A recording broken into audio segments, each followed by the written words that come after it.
ये वाक़या मेरे साथ तब हुआ जब मैं चंद साल पहले फ़िलाडेल्फ़िया के यूनिवर्सिटी ऑफ़ द आर्ट्स का स्टूडेंट था। मेरा ताल्लुक़ पाकिस्तान से है और मैं चंद साल पहले ही अपनी पढ़ाई के लिए अपने मुल्क से बाहर आया था।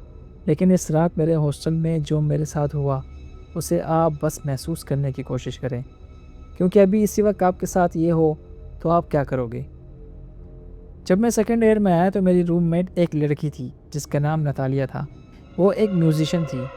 हमारा कमरा छठी मंजिल पर था जिसके बाहर एक खामोश हॉल था। दीवारें बहुत पतली थीं।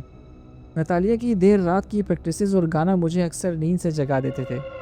एक महीने के बाद मैंने उसे कहा कि तुम्हारी इन देर रात की प्रैक्टिसेस की वजह से मेरी नींद डिस्टर्ब होती है। तुम अपनी प्रैक्टिस मेरियम थिएटर की बिल्डिंग में करो, जो हमारे हॉस्टल से एक ब्लॉक ही दूर था।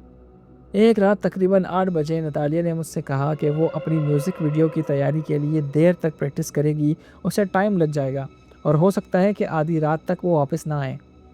मैंने सोचा चलो अच्छा है, कम से कम आज की रात तो जल्दी और आराम की नींद सो सकता हूँ। मैंने रात का खाना खाया, बाथ लिया, पजामा पहना और ऊपर वाले बैंक बेड पर सीधा सो गया। बैंक बेड डबल बेड होते हैं जो ऊपर नीचे अलग-अलग बेड्स होते हैं।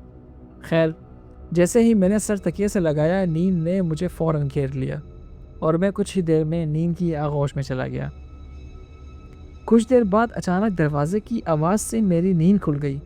फ़ोन देखा तो रात के 12 बज रहे थे। मैंने दोबारा आंखें बंद की और सोचा कि नतालिया रूम में वापस आ गई है। वो नीचे वाले बेड पर जाकर लेटी, जो बहुत अजीब था। क्यों? क्योंकि वो हमेशा सोने से पहले दांत ब्रश करती थी और बात लेती थी। नीचे वाले बेड से क्रीक की आवाज़ आई और फिर खामोशी छा गई। मैं दोबारा नींद में जाने ही वाला था कि अचानक एक और आवाज़ ने मुझे झंझोड़ दिया। चाबी दरवाजे में घुसी, दरवाज़ा खुला। नतालिया रूम में दाखिल हुई और गाना गुनगुनाते हुए वॉशरूम चली गई।